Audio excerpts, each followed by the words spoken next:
It's 4 o'clock on a Monday, and you know what that means, don't you? It's time for another exciting episode of TAXITV Live. Yahoo!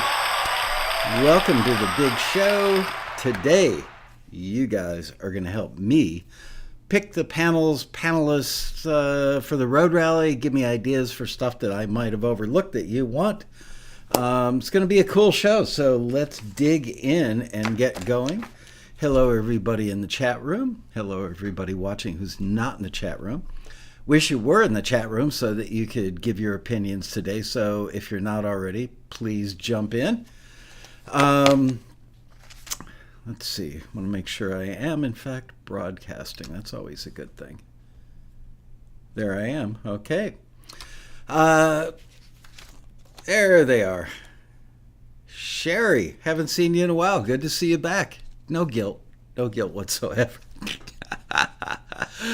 Anyway, you guys, I want to start out the show today by asking a wide open, simple question. Tell me what it is that's important to you, that if you're coming to the road rally, these are the topics you're interested in. Just blast them out. I'm going to go down specific stuff that I'm working on. But first, I just want to have a wide open blast from you guys. And Liz, if you would be kind enough to write these down, I guess we could always go back and look at them in the chat after the fact. But yeah, everybody's like, hi, hello. Tell me what you want. What are the topics you are most interested in? Oh, we're still doing the highs and hellos. Nobody's got any brilliant ideas yet. By the way, the Taxi Road Rally, for those who don't know, is our annual conference. It is November. Registration starts around 5 p.m., 4 p.m., 5 p.m. on Thursday, November 2nd. And then the panels start on Friday morning and end on Sunday evening. It's at the Westin LAX Hotel. Every taxi member gets a free ticket for him or herself and one for a guest. Okay, panel. Oh, Liz, can you write that one down? Whoops. Wow, stuff is coming in already. Great. More happiness. Thanks, Happy Ron. Good to see you. The process of making the music, submitting the music, getting published, etc. Wow, that's like the whole ball of wax from start to finish. Okay, so that might be a good breakout class. I don't know that we're going to do that in the Grand Ballroom because a lot of people already know this stuff. A lot of taxi members know this stuff, but you know, that could be a good class. So Liz, if you would be kind enough to write down class next to that one. John Clavin says a panel on what taxi can do for a singer-songwriter who only does vocal or piano, guitar, vocal demos. Okay, that also probably wouldn't have mass appeal for a 1,000-seat ballroom, but might be a good class.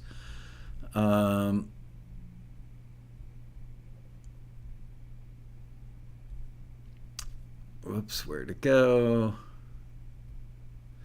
I was just with Andre. I was just with Rob Shirelli on Saturday night.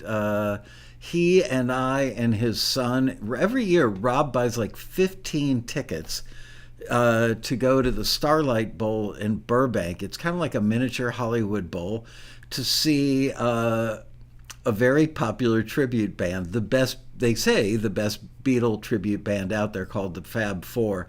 I've got to tell you, it's literally like watching the Beatles do a show at the Hollywood Bowl. It's a trip. These guys are so good. Their personalities, their accents, the music is flawless. They recreate everything, and they do it without using any loops or tapes or anything of the sort. It's amazing how four guys can make it sound so good, but they do. It was an incredible night. Yeah, making sure my microphone was on there. I wasn't seeing a lot of level.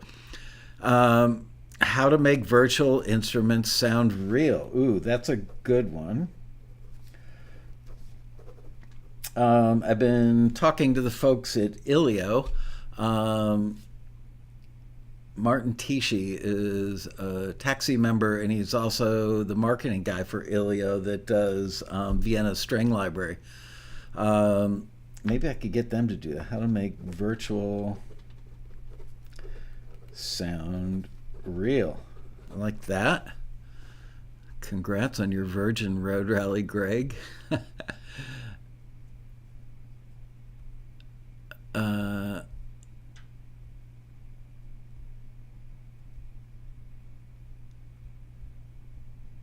AV, anyone not here? I'm not sure what that means.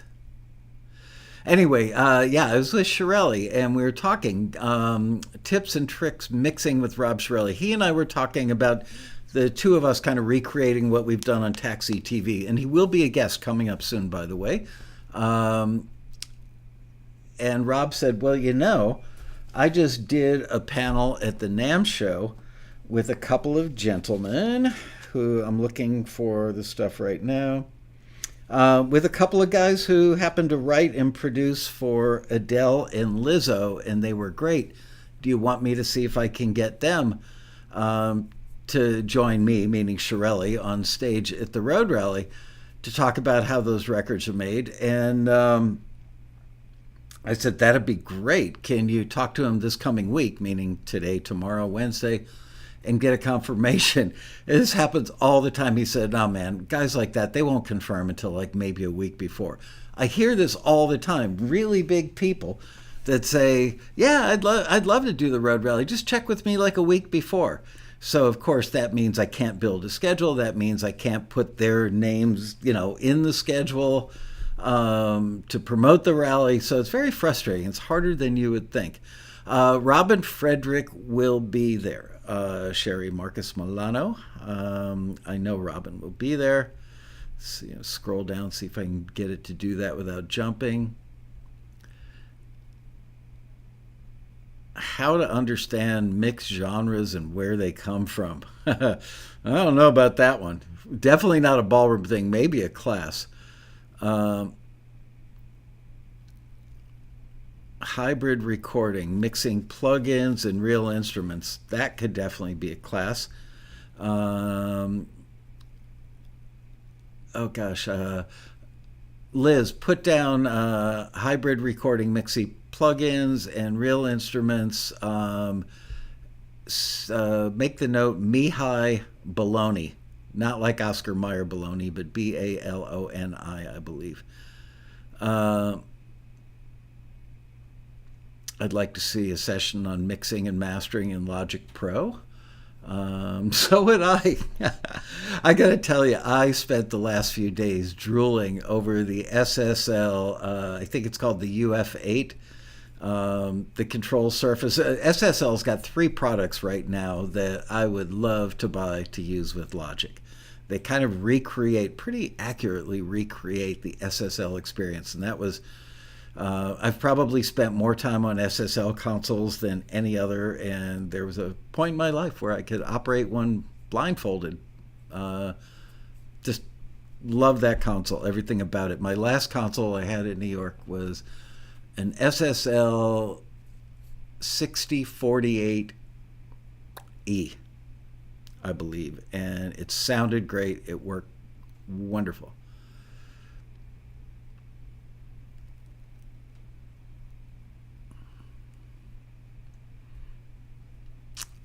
Peaches says, my class on scores versus cues. You mean I don't know. Are you talking about the 2 guys who talked about scoring gigs? Or are you talking about when I got up there and played a bunch of cues in different genres? I'm not sure what you're referring to, Peaches.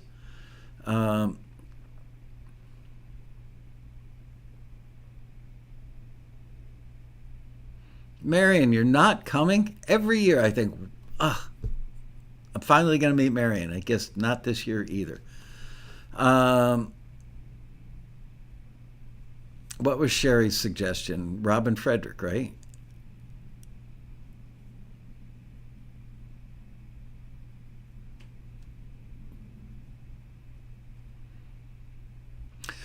Class with Laurel Ostrander showing how she uses all the music. It was so helpful and informative.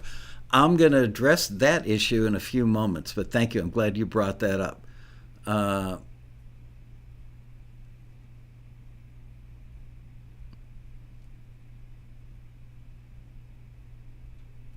okay, scrolling down to catch up with you guys.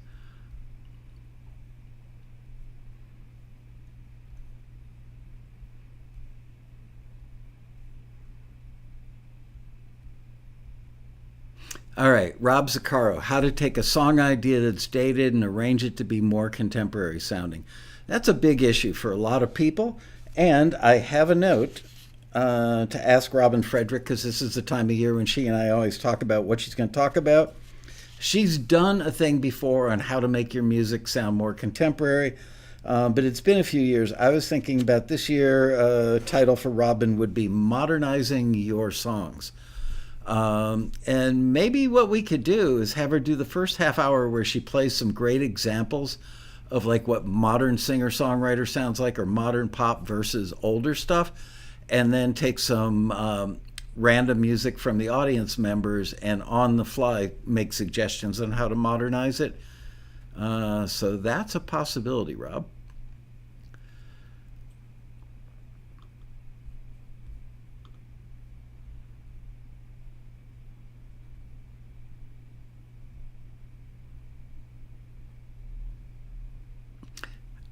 I have mentioned a session on film scoring. I did that thing last year on the main stage where I had two friends of mine that are score composers. Maybe we could do a scoring class. This is interesting. Will Dolby Atmos require home studios to totally retrofit? Honestly, I spent a fair amount of time boning up on that subject this weekend. And there are several big mixing engineers out there, either YouTube videos or articles that I've read in magazines, like maybe Sound on Sound or some others, that are saying, I don't want to make records in Dolby Atmos. It's not that they dislike it. They think it's great for films. They, feel very strongly about it, that they like it, but they just don't think it works well for records. I've heard engineers complain about mixing in 5.1. I don't know. Back in my day, which was, I started in the business, I think in '74, I remember Tom Dowd worked at Criteria Studios where I started my career. He walked in a control room one day. They were taking down two high rear corner speakers in the control room that were used for mixing and quad. Tom Dowd walks in, a legendary engineer producer. I mean, you can't even imagine this guy's credits. And I had the privilege of having him as one of a few mentors there. He walks in the control room and sees him taking down those speakers up in the corners, and he goes, "Thank God, we only have two ears. We hear in stereo." Which, frankly, I mean, yes, you're always hearing reflections from whatever environment you're in, around you, behind you, next to you, on top of you, below you. And I think that that's what surround mixing is supposed to do. But if you listen back to my feeling is, if you listen back to a pair of stereo speakers in a room, you're hearing those parts of the room anyway. You don't have a bass player standing behind you and a snare drum in front of you and one vocal harmony, panned behind you to the left, another one panned behind you to the right. It's all a little confusing to me, but I am old school. And I don't believe that production music libraries are getting asked by any music supervisors for music that's mixed in Atmos. Look, let's face it. A lot of the music that you guys supply to the libraries, who then supply it to the supervisors, a lot of that music is in a bar scene, playing in a jukebox off in a corner, or a car radio. It's not rare, maybe that's too strong a word, but it's not all that often that a song is played in full, upfront, featured with no dialogue around it. So unless a song is played in that context, does it really matter if it's mixed in 5.1 or Atmos? If it's, ostensibly coming from a jukebox 50 feet away? I don't think so.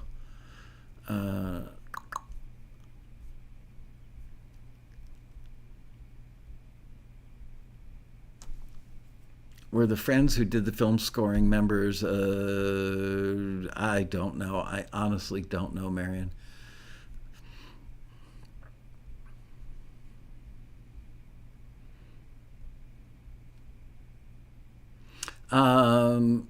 Ed's an introvert. So am I. I know it's hard to believe when you see this personality on TAXITV.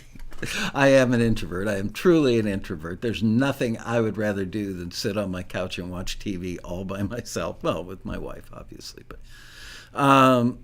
yeah, we can put that down. Remember, for one of the virtual road rallies, I had a friend of mine who has been a Taxi member, who's a really good musician and songwriter, who's also been a therapist for like 35 years, and he did a thing, and I was shocked how many people loved that.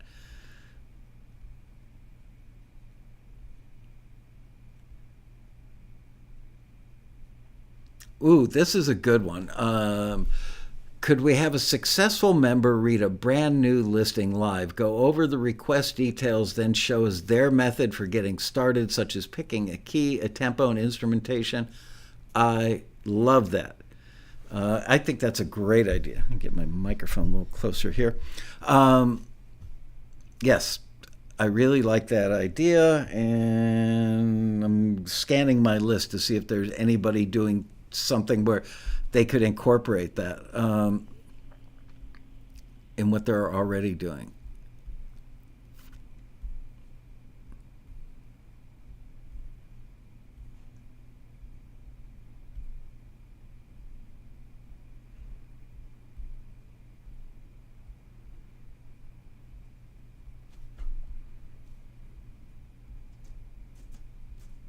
Please have Dennis Sands for the orchestral mixing for a class.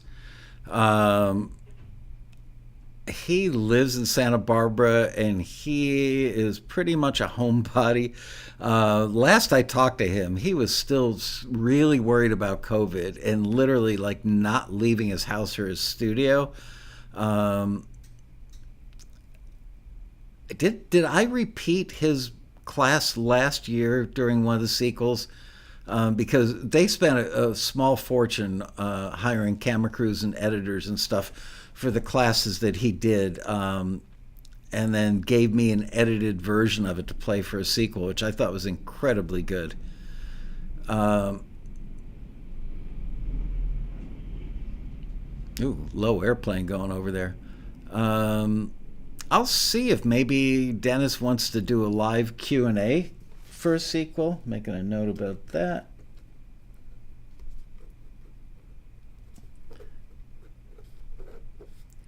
And this year, I'm thinking, frankly, I didn't want to do sequels this year. It was really hard last year doing the rally and then the next morning at 9 o'clock doing the sequels. But I am thinking about doing sequels on Monday, Tuesday, and Wednesday, but not starting until 3 or 4 in the afternoon. So it's a little bit more like TAXITV, because a lot of people didn't show up for the sequels in the first half of the day because they were working.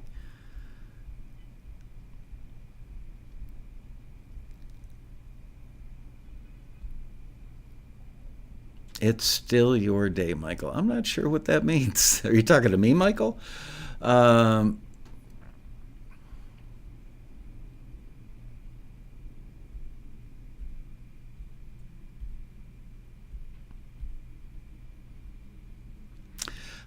Is having Alan Parsons still a possibility?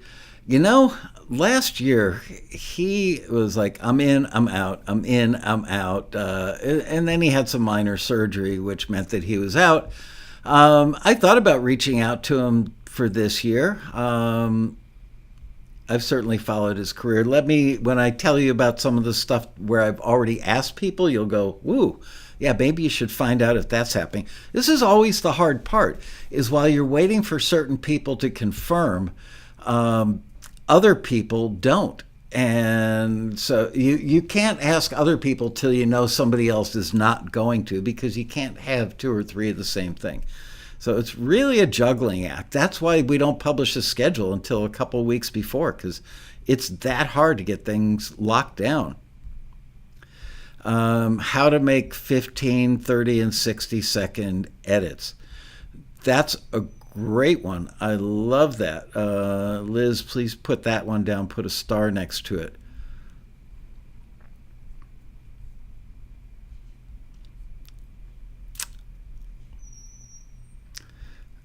From brief to submission. Well, somebody kind of brought that up already.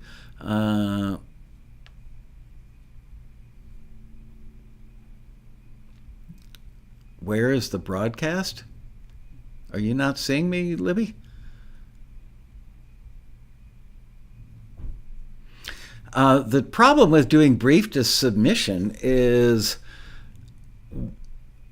okay, so let's say somebody who does this thing decides to do one on like orchestral hybrids.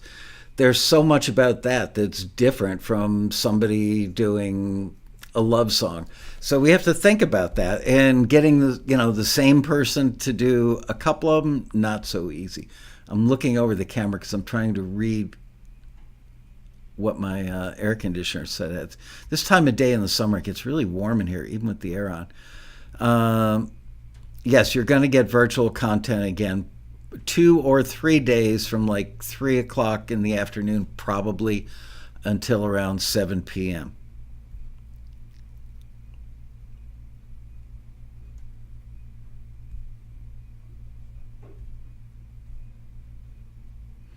How about revisiting luffs and showing where stems need to be in order to get the right final mix? It's amazing when I talk to friends of mine who are pretty darn active in the library world, mention luffs. They just glaze over and roll their eyes. Most people really, I don't know that they really think about luffs so much as having a good sense of the meter is here and the track is like this, therefore it's at a healthy, good level. I see people that push their levels to the point where if you look at the stuff in, as a waveform, it's just a brick.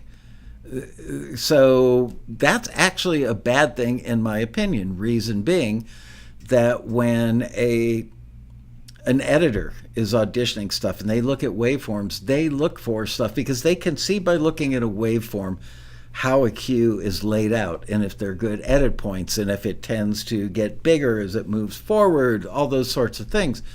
And if it's just a brick, you can't even see where the edit points are, let alone the dynamics. So there's a case to be made.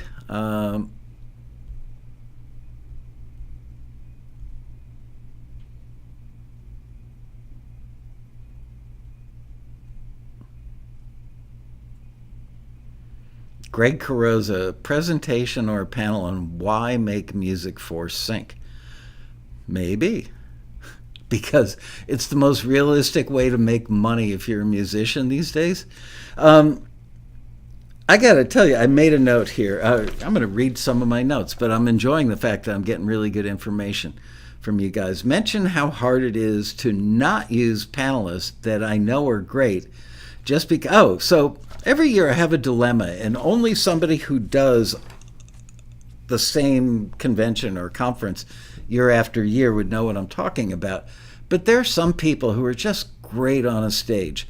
I know I can rely on them to bring their A game, to disseminate great information that really can help move people's careers forward. But how many years can I have the same people up there? So then I have to make these phone calls that are really tough because a lot of these people have become very close friends of mine over the years. I have to call them up and say, this would be the 7th year I've had you on the main stage, and I've got to get some fresh faces up there. Otherwise, it looks like I've got 6 best friends in the industry, and that's it. And they go, yeah, I get it. And then I get the fresh faces because their resumes look good. Maybe I've seen them on a video online. I've done a little research. I've looked at their LinkedIn page.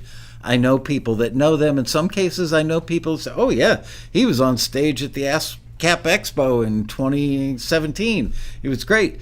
Then I get them up there, and they're not great. And it's horrible when you're moderating a panel, and my only goal when I'm moderating is to make sure that you guys in the audience are getting information that you can take home with you and act on it first thing next week and move your career forward. I don't love panelists sitting up there, well, my career and my songs and my this and my that. We don't really care about them unless what they're teaching is helping you. So there's that. Actually, I want to look at one of my settings. My microphone is not exactly where I want it to be today, and I want to make sure that I've got the right microphone selected. Input. Oh, no wonder.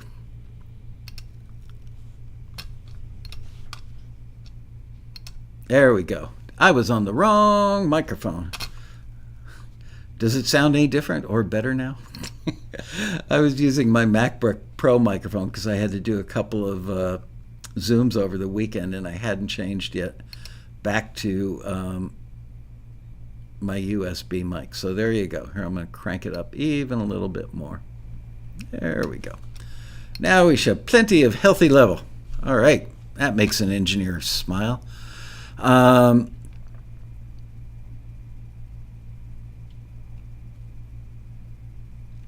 Sorry. I have so many of these. I'm so backlogged on messages. I've got to scroll up to find them.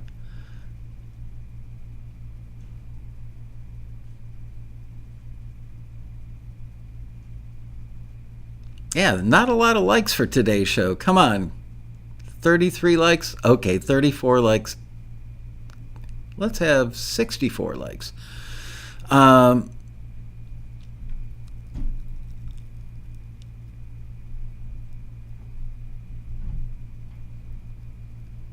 about believing in yourself and your music? Maybe a class. All right, making friends with metadata, suggested by Sherry. Every year I think about metadata, and we've had some metadata classes, and it's amazing how poor, it breaks my heart when I go to the trouble of tracking down like really excellent people to put up on the stage in the ballroom, and they move things around to make sure that they can join me. And mind you, they're not getting paid for this. They're driving halfway across Los Angeles and going to these things out of the goodness of their own heart. And I tell them, yeah, we got a ballroom with 1,000 seats. And I do a panel on metadata, and we've got 200 people with 800 empty seats in the ballroom. I can see the disappointment on their faces. So maybe a class for metadata. And frankly, Steve Barden would be the perfect guy for that.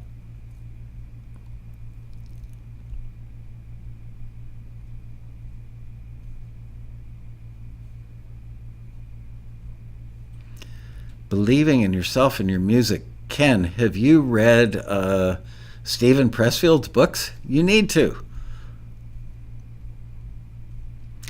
All right, here's one from Mark Field, and this one's on my list. How about a panel on AI as it affects our industry? Nobody actually knows how it's affecting our industry today, we can all prognosticate about how it might affect the industry in the relatively near future, in the midterm, and then the long term. I think it's a fascinating topic. Sometimes it's scary, sometimes it's encouraging. But at this point, we're all guessing. And I'll tell you in a minute, I've got somebody who is a potential keynote that I would love. And when you hear who it is, you'll go, oh, that person would be able to give some great perspective on AI in the future of the industry. If I can address AI for a moment, I have little doubt that AI will be able to create incredibly good music someday. The speed at which the government bureaucracy moves in the face of technology moving at light speed, and then copyright laws, it's going to be so long before they figure it out and get it right that even though the technology might be there, Libraries or TV networks, people that are licensing music may not be able to use it because the copyright stuff may not be worked out. That's just me guessing. I'm a decent guesser, but that's a big item. I don't know how accurate I will be about that. Writing for a living is a lifetime of study of composition, media. You must fit to the request. No quick fix, just continuous work and growth. That's true. Everybody wants the quick fix. What's the magic little thing? What's the secret sauce, the silver bullet? There isn't one. Hard work. That's the secret sauce. But people don't want to do hard work. Ew, that's hard. Hard is icky.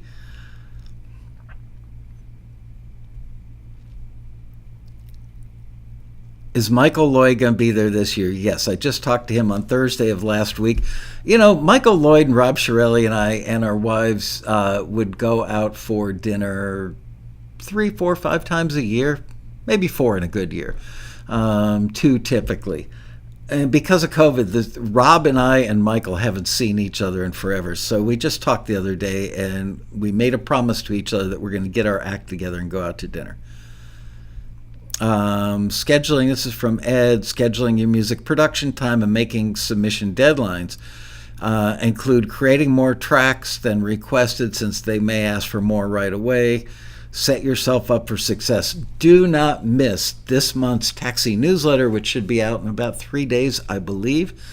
I spent a big chunk of time yesterday writing an article. As you know, I've been a little ticked off by a certain person on YouTube that makes all kinds of claims. He's so sincere, his delivery's so good, and he's a very articulate, certainly smart individual.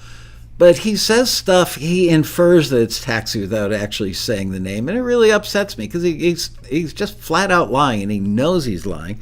I did an article not about him in particular, but one of the things that he's been pushing with the course that he sells online for years, which is take my course. It comes with a list of a bunch of music library email addresses, and then I supply you with a templated email that will get their attention. And what you do is you make full productions, full album productions of ostensibly, or I'm guessing, instrumental music, because that's kind of what he specializes in, I think more so than songs, and then send it out to a bunch of libraries.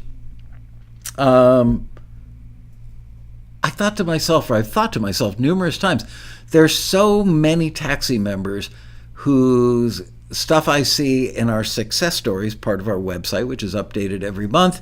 It also appears in our newsletter, and nobody ever reads the success stories because they still say, does Taxi have any success stories? It's like, duh. Anyway, I went through and spent a little bit of time yesterday looking through just like the recent success stories from like the last 2 months maybe, and grabbing and copying the ones where people said, yes, I've got one thing forwarded by Taxi and it turned into a request for a full album's worth of material. That happens all the time. It's becoming a thing, a very popular thing. So I did an article about that. Excuse me. That's coming out in the newsletter. And I reread it this morning to make sure I didn't sound too cranky. Okay. Here's how you can achieve success similar to mine, not here's how great I am. There you go. That was by Marion. Sounds a little better, really. How about a panel on how to collaborate with kindness and respect? Why, you didn't like the panel last year on how to be an a-hole when you collaborate? How to collaborate to contribute to a team. I don't know that that's an entire panel, but it will certainly come up in either classes or some of the stuff that we will do.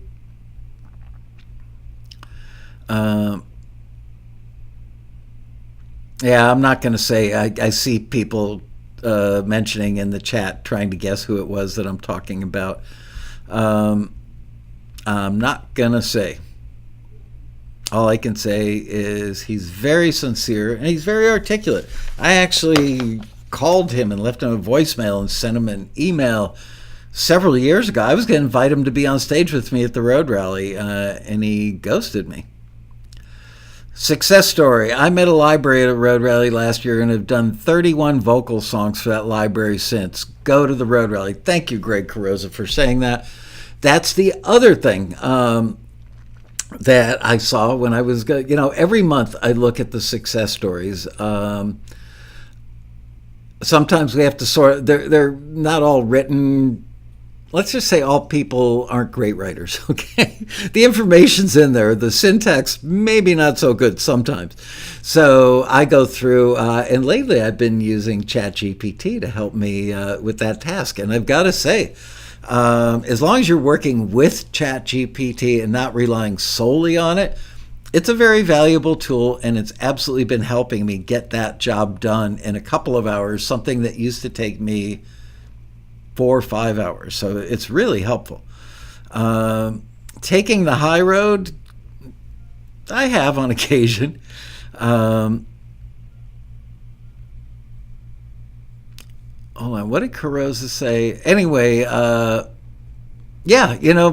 that's the thing that I noticed.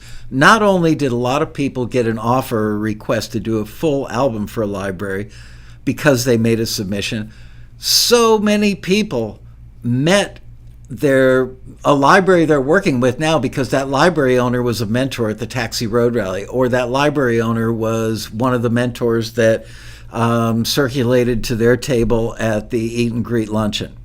So there you go.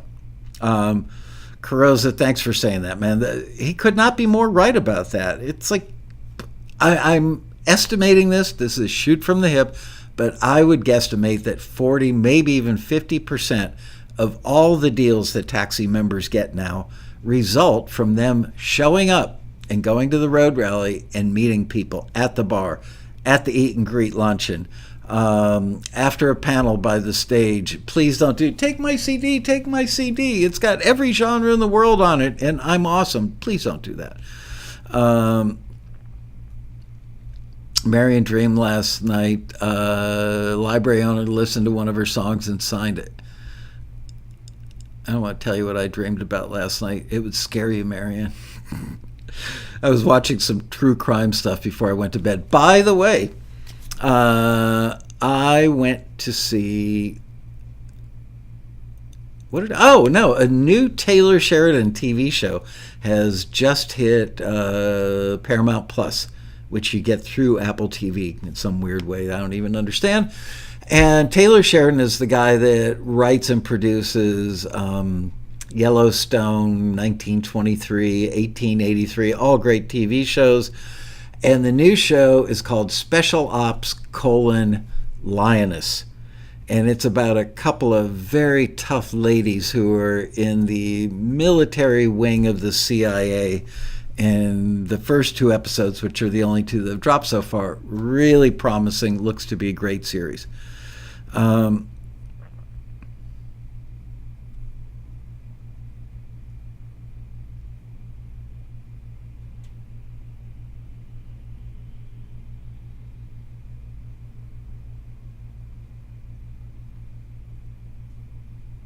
Yellowstone, I think, is one of the greatest shows ever on TV. Okay, so thank you for those suggestions. Please feel free to put more in the chat room as time goes on here. So as I said, it's really hard to not keep recycling panelists and teachers and mentors that I know are going to be great. I don't want people to think that we only have so much access to people in the industry. We have a lot more. It's just when we find great people, we want to keep repeating them. Mason Cooper, music supervisor, personal friend of mine. I love Mason. He's great. He's beyond great. But I don't know how many times I can put him on the stage in the main ballroom and have him repeat the stuff. Here's another issue. So let's say that I call up Mason and go, dude, I love you like a brother, but you've been on the main stage now for like 5 years running. Caruso, you can't roll. Where the hell are you going, dude? I can give you a hall pass. Anyway,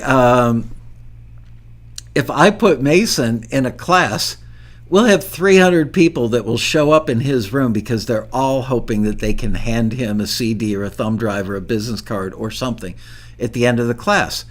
And then I go, oh, well, no wonder I had nobody in the ballroom for this panelist I worked really hard to get, because I stupidly put somebody who I know is going to get a large following into a classroom competing with it. So I have to deal with all that stuff. Yeah, the colon I mentioned was the kind that's like 2 dots, that kind of colon.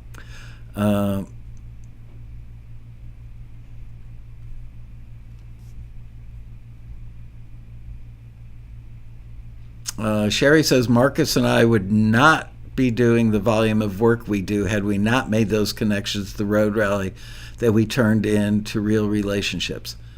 Big opportunities abound there, meaning the road rally. I remember that, Sherry. You guys got out there and just met everybody you could. Yeah, Laura Principato mentioned something that I also have to wrestle with every year. The road rally is great, but too many good classes going on at the same time. Can't be in 2 places at the same time. I've actually considered paring the road rally back to just the grand ballroom, just the one-to-one mentors, and just the eat and greet luncheon, and doing away with the classes. But I can't. If I do, I get complaints for having too much great stuff, and I would get murdered if I took away the classes. So I have to deal with this. Bruce says this will be his first time. Should I or shouldn't have thumb drives with examples of my songs? Yes, you should. I mean, traditionally people have brought CDs, but it's getting harder and harder to find a CD player. Frankly, one bummer about thumb drives, thank God they've gotten so cheap now. But I know that I've been a panelist at many conventions over the years. Excuse me.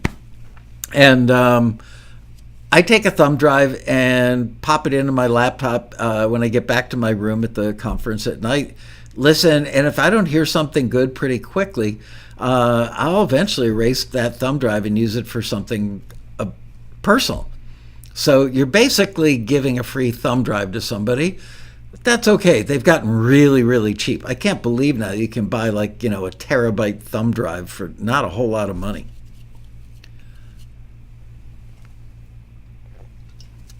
Yeah, I've only got one CD player in my office, and I'm in the music industry, and that's one of those little flying saucers sitting on a shelf collecting dust over there. Okay, so here we go. I've had 7 different taxi members or pairs of taxi members already ask me, can I teach a class called Sync 101? Look, a lot of our members have progressed really nicely over the years, and they are pretty darn expert at this stuff now. And they want to share what they know, so they want to teach a class.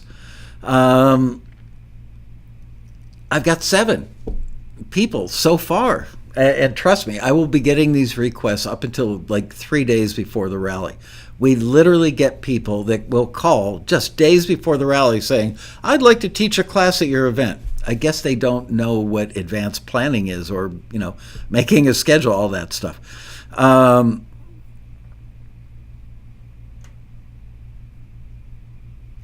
Okay, sorry, I'm trying to get caught up. Sync 101 would be great for all. No, it wouldn't. Here's why, Laura, is a lot of people are at Sync 401. So that's another thing I deal with is anything I put in the grand ballroom, I want it to have wide appeal to a lot of people, not just one member or 20 members or even 100 members. We've got 1,000 seats in that ballroom. I want to make sure I can get 1,000 people in those seats that would be thrilled to learn that information. So there you go. It's if I do Sync 101, Carosa wouldn't need to be there for that. Hang on a second. I'm getting a throat lozenge. I'll be right back.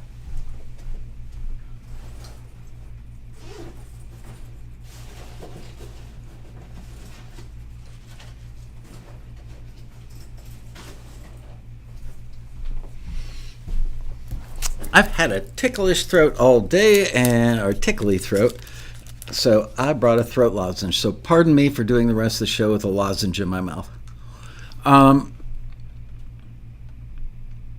Isn't it better to give out business cards with links to your music like on your website? You know what? Honestly, do you know what I think is even better than a link? Is a QR code. A few years ago, QR codes, everybody knew what they were. They weren't as ubiquitous as they are now. Now I see them everywhere. And, people use them all the time. And I was thinking about this. If I were you going to the road rally, how would I present my music? I would probably, maybe make something that looks like a CD cover, and just have your name, your phone number, composer, songwriter, whatever on it, and a big honking big honking QR code on it. That way, people can just hold their phone up and listen to your music.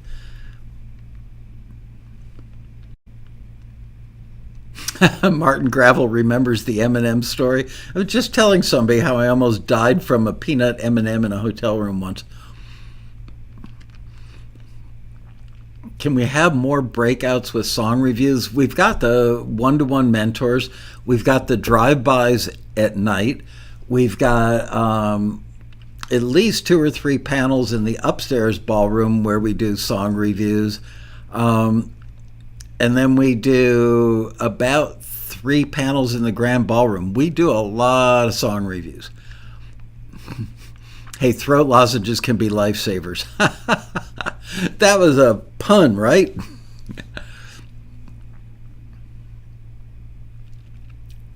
There are people who make, I've seen things that look like a business card, but they're a little thicker, and they have a USB connector that flips out, kind of like a, if this is the USB, and here, I can draw you a picture.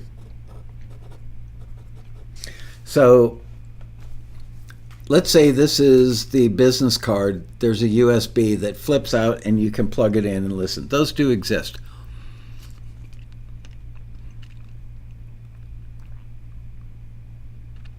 The QR code is a brilliant idea, Michael. Thank you, Martin. I need the Sync 101, Mark Reel says. Can I get that info on the Taxi forum or archive Taxi? Oh, hell yeah. Oh, yes, yes, yes.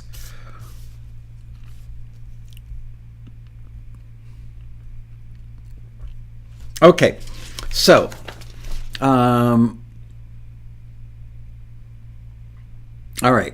I came up with 2 female music supervisors that I hope can do it. Supervisors are always tough to get because they work strange hours, and it's not unusual for them to work weekends. Those are one of the gigs that pretty much, if you're awake, you could be working. And 2 people that I know who would be really, really, really good, both happen to be ladies. And frankly, I made a comment on stage several years ago that I think that music supervision as a whole should be proud of itself as an industry or a job. A lot of supervisors are women. It's an area where I have not seen a good old boys club. And so I came up with those 2 ladies. And I thought, maybe I'll do a thing in the grand ballroom where I have 3 women that are all music supervisors on stage at the same time. Do you guys care about hearing from music supervisors? It used to be everybody thought music supervisors were like A&R people. Oh, if they just hear my brilliant song, then they'll use it in their movie or TV show, and then I'll get discovered and everything will be great. If all I need to do is just give my music to one music supervisor. People have finally figured out that music supervisors are kind of similar to casting agents. The supervisors rarely make the final decision. They're in charge of curating stuff that fits the needs of the executive producer of the TV show or the editor of the TV show or the director on a film. So they say, what are you looking for, Mr. or Mrs. Director? And then they round it up, organize it, make sure that it will clear, that it can be licensed legally. And then they present it to the ultimate decider, who is typically the director for a movie or executive producer for TV.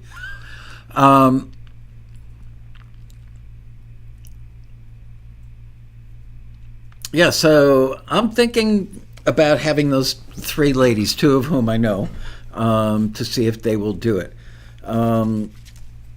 Let's see. Okay, I am considering, and I'm probably going to call him tomorrow, although I'm waiting on another person. I can't ask this guy till I find out if somebody else is going to be my keynote. The CEO of APM Music, which is the largest music library out there. Met him years ago. We really hit it off. Haven't kept in close touch, but I know him well enough. I'm sure I can get him on the phone. I would love to have the CEO of the biggest music library out there and talk to him about what's the future of our industry. What do you think about AI? Is it going to kill it or enhance it? So we'll see. Maybe also feature a number of songs that have had multiple placements, been very successful, and have the composers break down different processes in creating them. Sounded a little complex, but worth considering, certainly. 54 likes, yay. Only 77 people watching today. You know why? Because the rest of the people figure, oh, I'm not going to the Taxi Road Rally because I'm so successful in my career, I don't need it. So why would they show up to contribute ideas about what might be good? I'm not getting buzz from the cough drop. It is a good ratio of watchers to like. Okay, so do you like the idea of me getting the CEO of APM?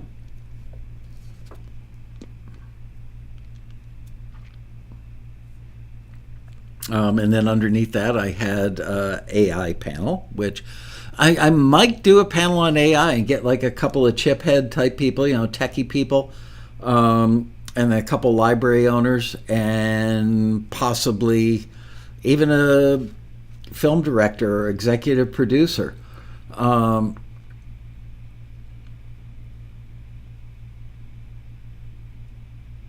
not going, but here is what I find out what I'm going to miss. Yes, that's true, Timothy.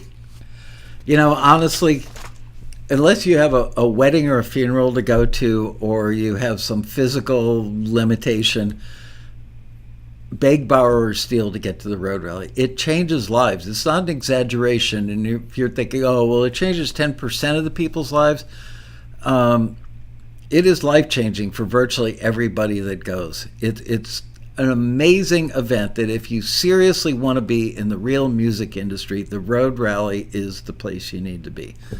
Find a way to get there. AI for music or for music business stuff. I'm talking about AI for music creation. A panel moderated by different AIs arguing over which one writes better songs. That's funny. Just invite a hit songwriter to tell his or her story. Well, I'm glad that you brought that up. Let's talk about that. So I've had some pretty big songwriters at the Road Rally before. One of them, like 15 years ago, was a guy named Randy Bachman. Do you guys know who Randy is? He's had like a ton of huge hits. He was in the band The Guess Who, American Woman, No Sugar Tonight. Oh gosh, I can't even think of all the hits. And also, Randy was in Bachman Turner Overdrive, Taking Care of Business. Randy and I met when I was 13 years old. My band, the Benjamin Franklin Lightning Rod Society, was the opening act for the Guess Who when they toured North America to support their first release here called Wheatfield Soul. We played at a place called Pitsticks Dairy Lake, and it was basically a lake where cows drank out of and pooped in, and they put sand down, made it into a beach so you could go swimming in cow poop water. And they put up a stage in a thing that sold like ice cream cones and hot dogs and hamburgers. And the Guess Who played if we were the opening act, the Benjamin Franklin Lightning Rod Society. I've already had Jeffrey Steele. Jeffrey Steele blew the roof off the place. He was great.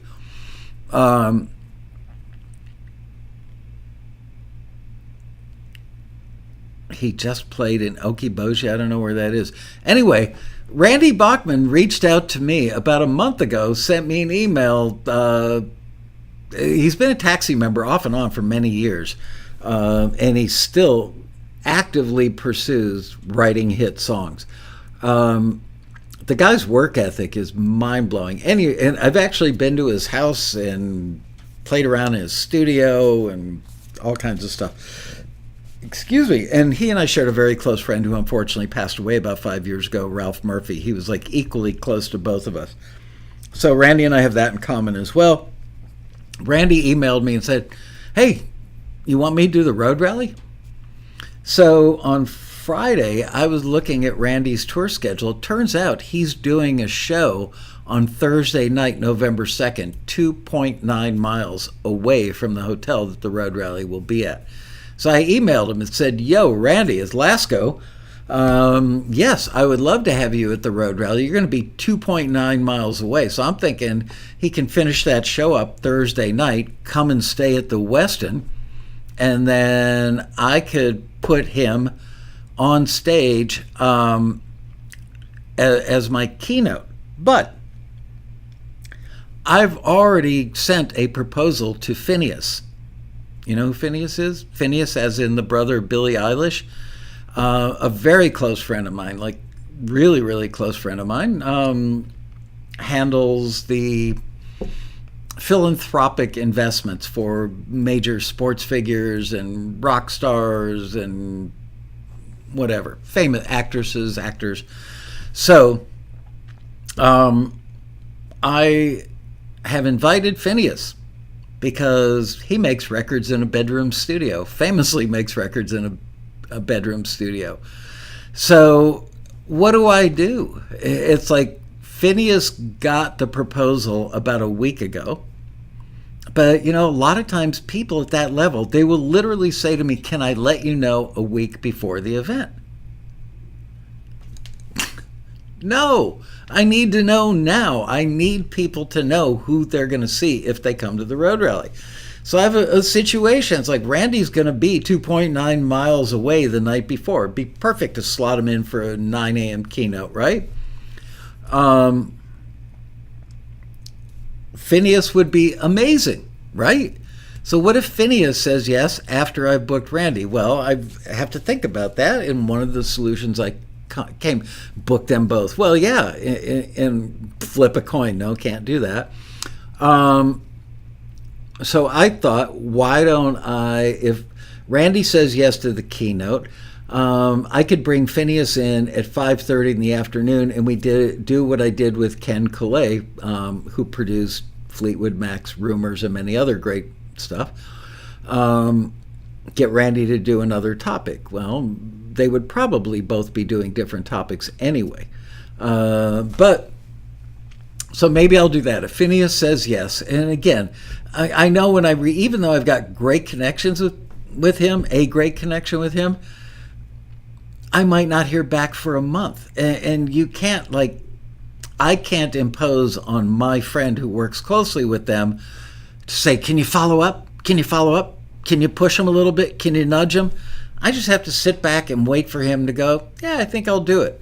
And I know the chances are like 80% that he'll forget about it or is touring or going to be working on a record, don't know what the schedule is going to be, all that stuff. So there's that. And then it turns out that I've got not a close friend, but somebody I know pretty well that we see each other at birthday parties, weddings, and what have you. Friend of mine who's an engineer. And he is currently working with Dan Nigro, who is the co-writer and producer for Olivia Rodrigo, who had a massive hit, biggest hit of the year, I believe, with the song Driver's License. Has another hit on her hands right now with Vampire, a song called Vampire. And Dan Nigro lives about half an hour away from the Westin Hotel. I would love to interview him. I've seen him interviewed before, and he was in a band for 10 years. Just like you guys, just regular old musician in a band. Couldn't, I think they might have had a deal, I don't know, but at some point walked away from the band, and I mean, the guy was just a band member. And now he produced like the biggest song of 2022. So how does that happen? How do you go from being Dan Nigro in a band to Dan Nigro, a producer who every top act in the country, every top pop act in the country is reaching out to, will you do some stuff with me? So what happens? I mean, potentially I could have Randy Bachman, FINNEAS, and Dan Nigro all saying yes to me. That will be my problem to solve, and I guess it'll be a good problem to solve. But I'm telling you, man, it's hard to sleep at night when you're juggling those things. Okay. What do you guys think about this? A thing called Hear From Your Peers, where I put maybe as many as 10 people like Jim Thacker, John Pearson, Jeff LaPlante, Bob Meddy, a bunch of successful Taxi members. Matt Vanderbo, can't not have him up there, and have them all sit up there and just make it an open forum where instead of me moderating where I have to prepare a bunch of questions in advance, you guys ask the questions, where it's just wide open. Any question you have, you can pick which one of those people and ask. So do you like the idea of Hear From Your Peers with somewhere between 8 and 12 Taxi members up on the stage in a big open forum? Give me a bunch of yeses if you like that, and so if you're kind of lukewarm on the idea. Oh, I'm sorry, Stu. You misspelled yes. You put yup.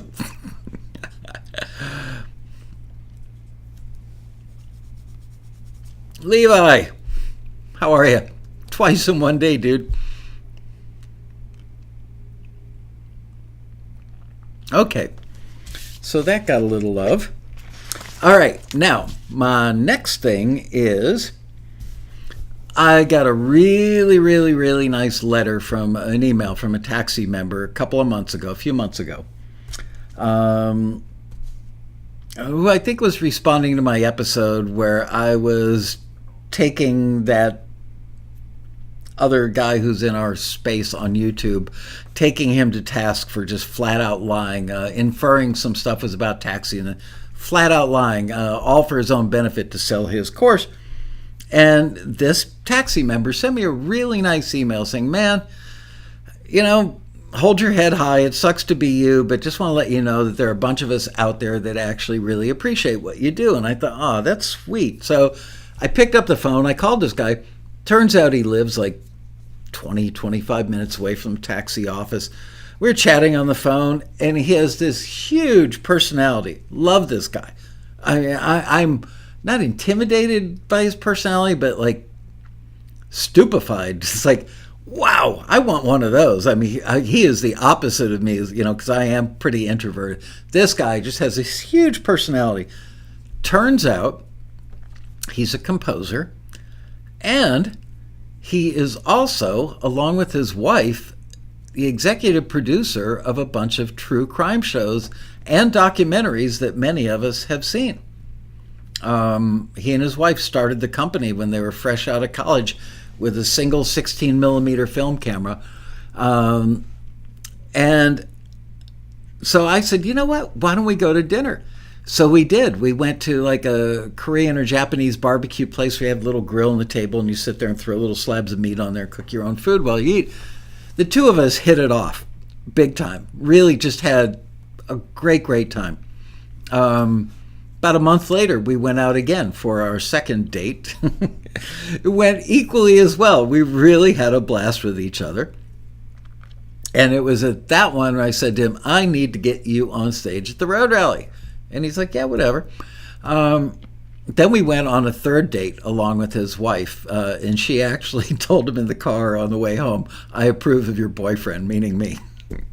Anyway, I'm always delighted when I make new friends later in life. You know, a lot of your friends are people that you met in your 20s or in college, and they've been lifelong friends. So I really enjoy it when I get to make new friends. And this guy and I just, for whatever reason, really hit it off. So I said to him, I would love to have, sorry, my cough drop is falling apart in my mouth. I would love to have you do how editors, because he edits as well, how an editor uses instrumental cues, like what we did with Laurel Ostrander, but do it with maybe one of his documentaries or maybe some of their true crime shows, because can never get enough blood and guts on stage at the road rally, right? And he goes, yeah, whatever, yeah. He was amenable to doing it, but not like, yeah, I'd love to do that. So I brought it up again at our third dinner, and he said, yeah, I'll do something. Am I going to be up there alone, or are you going to be up there with me? So maybe my friend with the huge personality has a little stage fright or something. I don't know. I can't imagine. I think he's done some acting as well, so he probably doesn't have stage fright at all. Anyway, and now pay attention, everybody. He said, you know, I use stems a lot. I'm the person that creates the music, and I'm thinking of how I'm going to use it as I'm creating it. Most of the music in his true crime TV shows he's created. He said, how would you like me to get up there, you know, with logic on the big screen and video of a scene on the big screen, get up there and do how I use stems? And I thought, that's a really good idea, because a lot of people don't really understand. They know what stems are. A lot of people confuse stems with tracks. Like, you know, individual tracks they think of as stems. That's not true. Those are tracks. It's a group of something that's got a mixed relationship. So he mentioned, he said, look, there are times where I take like a synth pad and I pull it out of the track. I take the stem of the synth pad, pulls it, Stems 101. Well, we'd have to do one on Seeds 101 too, for those of you who understand that. Anyway, so I'm considering that, and I think he would like to do that. Would you guys type in the word yes or so, or no? Are you interested in having somebody do an hour on the big screen in the grand ballroom showing why stems are valuable and how they get used in the real world?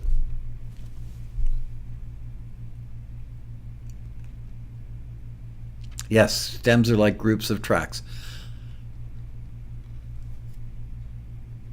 Wow, good response on that one. Okay, stems it is. Okay, so there's that.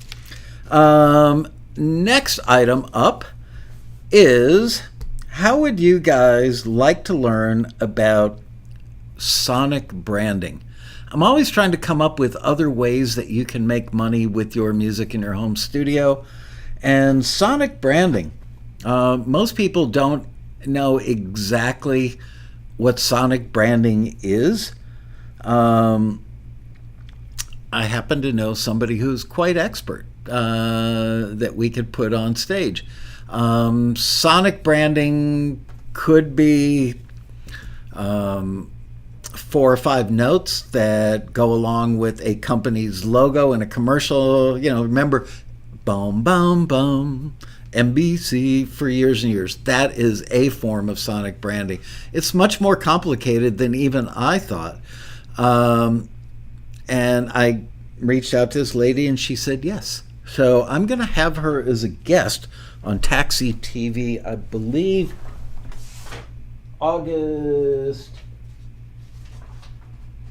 7th. August 7th. We're going to do an episode with her.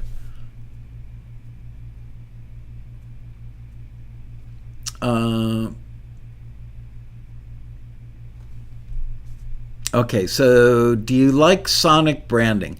And don't say yes to these things just to be like a positive support person in the chat room. I really want to gauge how much interest there is.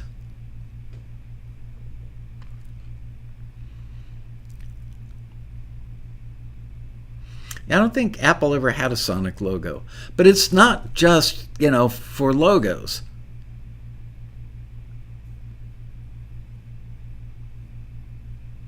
Interesting. Intel has one. Yes, it does. Some car insurance companies have it.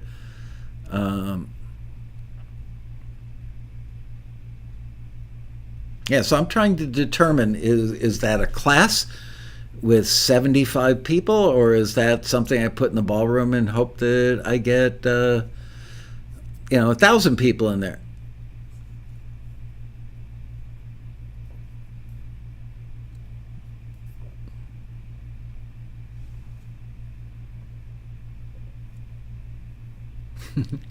See, Reed says it so perfectly. Depends on what other session is scheduled at the same time. It's so hard. I really do try and schedule, so I don't have like two identical topics going on in the ballroom and in a classroom upstairs at the same time. All right, moving on. Advertising. I could get the Highfields, who are friends of mine that I met through Rob Shirelli probably 15 years ago. They are wildly successful with getting their music in advertising, really big ads. I also know a couple of music supervisors who work on advertising music all the time. Another good friend of mine is head of music for the largest ad agency in the entire planet. He's in New York. He did a thing virtually for the 2020 virtual road rally, I believe.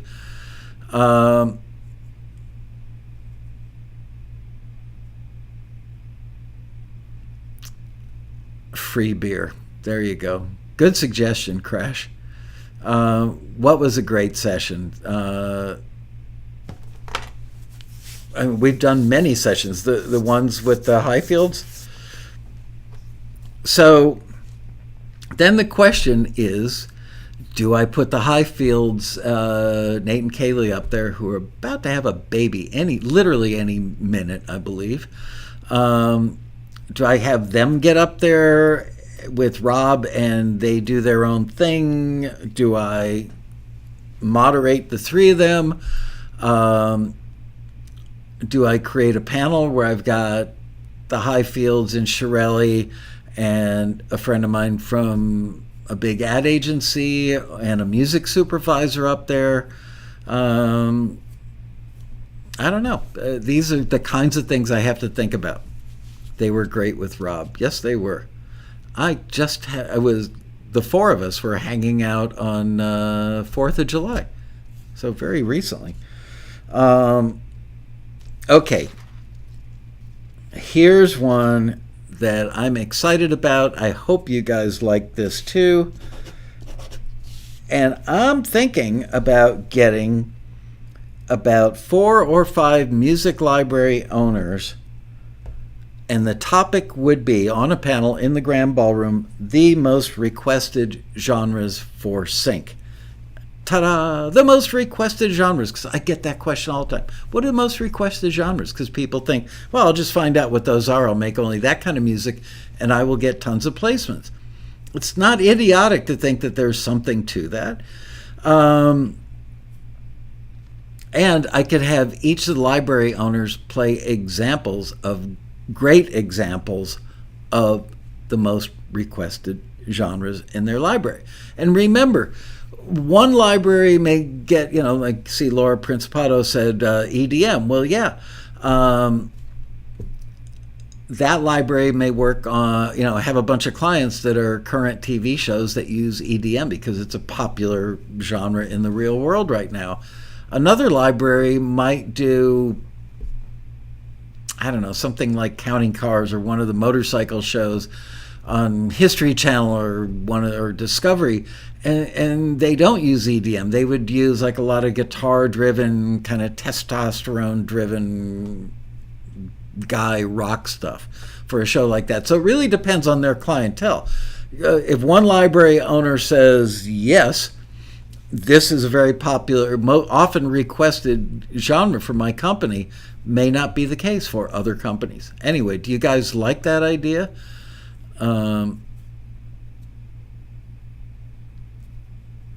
Yeah, I don't know that they can play successful placements. They can play the music that was placed successfully.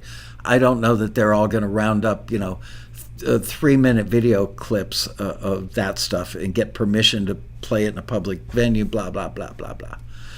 But certainly they could say these, let's just go with Laura's suggestion, EDM. Library owner could bring 3 EDM tracks or songs that have been licensed over and over again. Okay. Bandzoogle. Do you guys all know who Bandzoogle is? By far the #1 company for providing an easy-to-use website building tool. Anyway, so we're running into this with some of the sponsors this year where because of COVID, sponsors figured out, I don't really need to have a booth. We saw that last year. People gave us money, but they didn't want to have a booth. They didn't want to fly last year they were still a little worried about COVID. Not that worried, but a little maybe. And they didn't really want to fly 3 or 4 people out from the East Coast and all their junk, blah, blah, blah, blah, blah. Bandzoogle has been a long-time supporter of the Road Rally. We love those guys. Dave Cool is like their VP of member relations or something. One of the nicest guys you could ever meet. So incredibly unassuming, yet super knowledgeable. He's like that best friend you had as a college roommate and you're still best friends. He just happens to be quite expert on all the wonderful stuff that websites can do. So I suggested to them that, yes, Bandzoogle, it's funny you guys are posting, yep, I've got a Bandzoogle website. I told them I would guesstimate 80 to 90% of our members that have websites have built them with Bandzoogle because they understand musicians. They know how musicians think, and they know what it is that musicians need to accomplish with their websites that they can't accomplish with just social media. A lot of times musicians don't even know what they're missing out on, and these guys are great at telling them. So I said, look, in the end, people build a website for their music because they want to make more money with their music. So can you guys do a video presentation that I can play at one of the sequels that is something like how a website can make you more money for sync and indie artists, and that maybe we would play it live at the Road Rally in the 200-seat theater up on the mezzanine, and then play the same thing as a video during the sequel, and add live Q&A after the video is over. So I got a pretty good thumbs up from Bandzoogle on that idea. Well, it hasn't been great for selling music because you don't have enough people going there. That's the thing. It's kind of like putting there's more to it than just building the site. It's like putting a sign on the surface of the moon, free apples. You got to have people walking by your sign so they know, so they can talk about that. Okay, here's one that I have confirmed that I want to do on the stage in the Grand Ballroom with John Pearson and Jim Thacker. I had Thacker on stage last year with Mason Cooper, and I did a passenger profile recently with Thacker for the Taxi newsletter. He was great. Pearson is great. They're both, how can I say it? They're both becoming pretty darn successful. They've got their heads screwed on straight. They're quite normal. They're not like egomaniacal about themselves. I like them both a lot. So I want them to cover the topic, why is my music signed but laying there like a LAX? Two things that we hear from taxi members all the time, which is, I got forwarded and I haven't heard anything, or I got forwarded, I was offered a deal, I signed the deal, and it's been 6 months and I haven't gotten a single placement yet. So these two gentlemen are going to address that topic in depth and take your questions in the ballroom. Is that something that you like?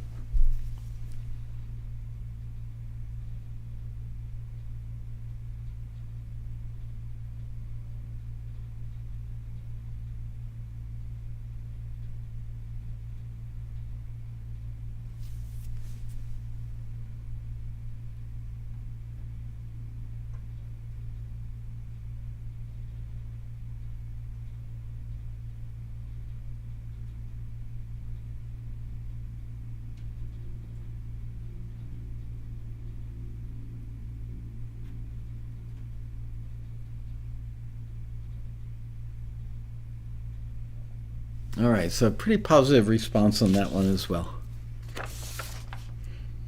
Um, yeah, I want to mention again, I don't know how to convey this every year to people. It's amazing how many taxi members don't come to the road rally, even though we get a big crowd. It's just and I realize you got to buy a plane ticket for a lot of people, although California has a lot of people that are driving distance that don't come. A lot of people that are local to Los Angeles, and they don't come. Why don't you come? Oh, it's such a hassle getting there in the 405. I want to spend $35 at the hotel on parking or whatever it is. Like, really?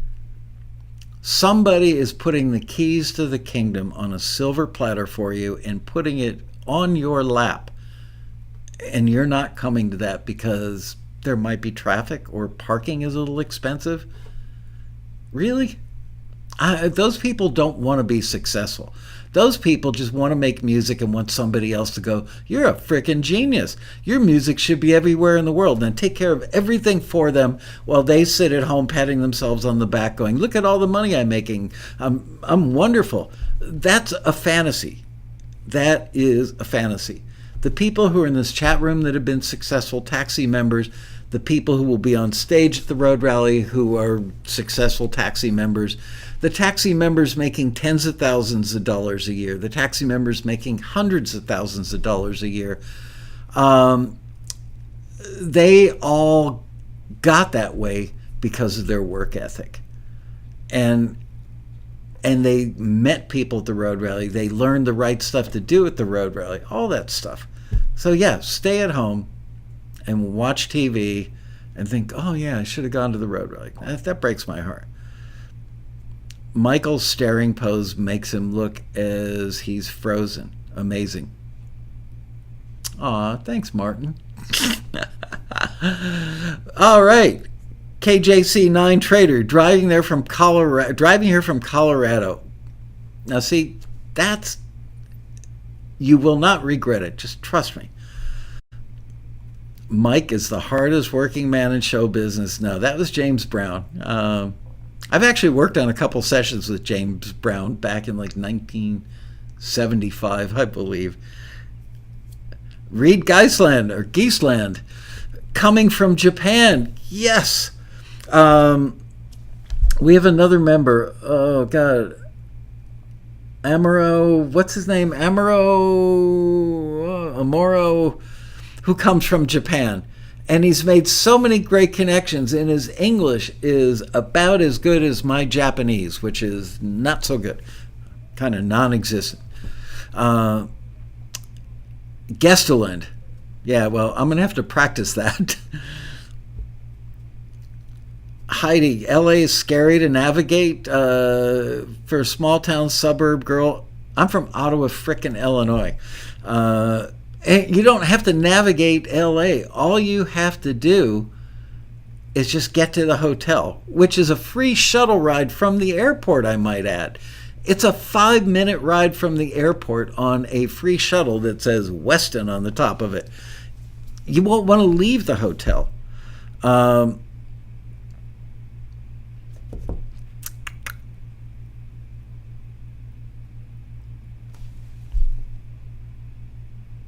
Can we? Oh, you know what? This comes up every so often.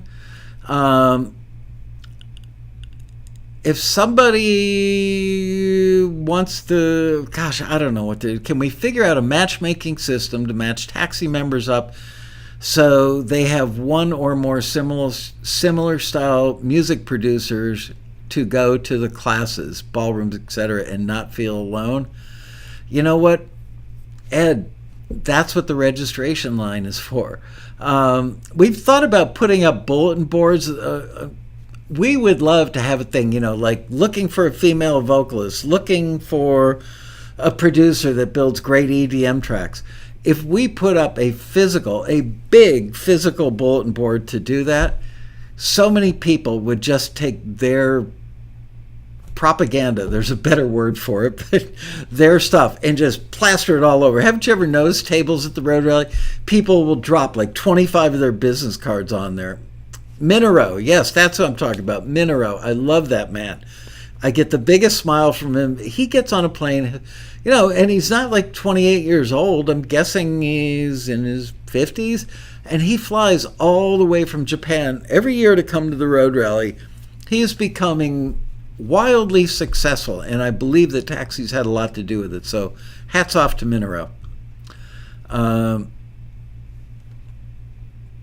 Collaboration corner on the forums. Thank you, Marion. That definitely solves that problem.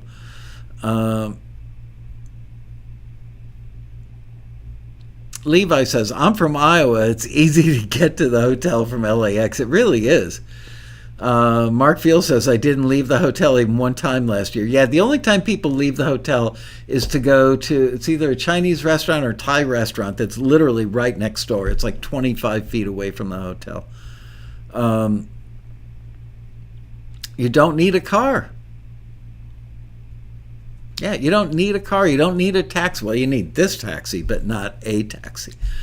Wow, we are almost done. 4 more minutes. Any other thoughts from you guys? Any other questions, suggestions? Michael Lehman's flying in from Brisbane. Already booked at the Westin. By the way, hotel prices are like $5 a night more than they were last year. You cannot buy room nights at the Westin during the road rally anywhere, at any of the brokers or the kayaks or aggregators, any of that stuff. You can't get the room cheaper. And if you book it through one of those people, we don't get any credit for that. Why does Taxi need credit for your room nights? Because that's how we get the ballroom in the classrooms for free, is by selling about 1,500 room nights in total. So if somebody goes through kayak or whatever, which you won't beat the price, but some people do it just because they feel like, yeah, I got myself a deal. Well, you can't get a deal because legally none of those aggregators can sell a room cheaper during the road rally than the hotel offers it to you. And they give us a really good rate for you guys. So if you book it through Kayak or any of the aggregators or buy it as a bundle with your plane ticket, whatever, even though you can't beat the price, what it does is it's less room nights. Even if you say, but I'm coming to the road rally, doesn't matter. If it's not booked through Bonvoy or Marriott or Westin, one of their brands that all that stuff funnels through, Taxi doesn't get the credit. And there was actually one year where a bunch of people did that because a couple members went on the forum and went, oh, I got it over here, I got it over there. They didn't get it any cheaper. And I had to fork out $25,000 about 2 weeks after the road rally to make up the shortfall. So please book your rooms through the link that we give you so that we can get the ballroom and stuff for free. I don't know if you've ever rented a ballroom for a wedding. You know, it can be like $5,000 to $10,000. We rent the ballroom from Thursday afternoon until Sunday night. Imagine how much the entire ballroom. I'm talking about not a wedding-sized ballroom, but like a ballroom that would hold 4 weddings. That's what we do. Collaboration corner. Sherry's reminding us that people did colored dots on your name tags one year. That was so people who hang out on the forum can identify other people who are regulars on the forum. I'm telling you, There's an entire community of people that, and it grows every year at the Road Rally. People love hanging out with each other. We're all shy but get past it. It's true. How do you book through Taxi? Check your emails that you get from Taxi every day. Go to the Taxi website, click on our convention. There will be a link. Log into your profile page, your Taxi profile page. The link is there.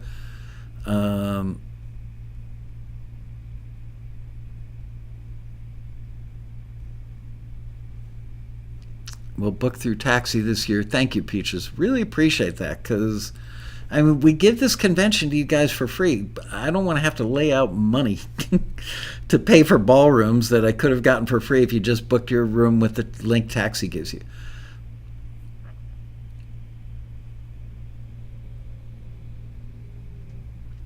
I've offered the Road Rally ballroom stage and sound system. If anybody wants to get married, that we will do the wedding in the Grand Ballroom. I kid you not.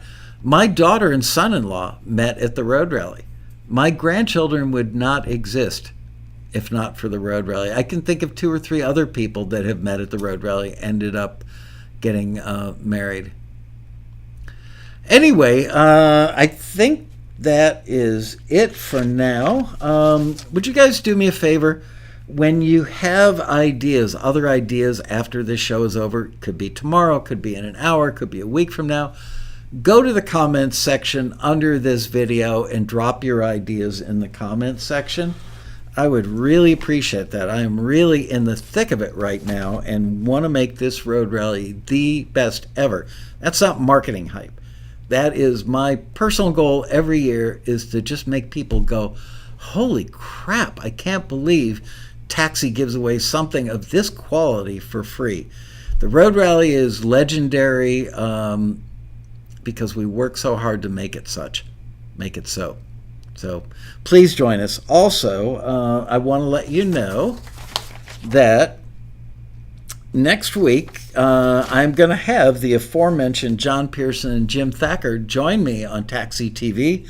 And we're going to talk about crossing over. We're not talking about the clothes you wear. We're talking about crossing over from being a songwriter or artist to becoming a composer. There are still a lot of people out there, they hear the word sync.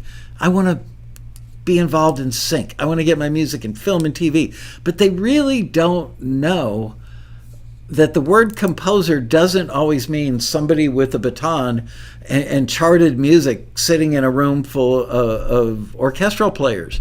A composer can be somebody with nothing more than an acoustic guitar and a harmonica, an acoustic guitar and a kerosene bottle on a dobro.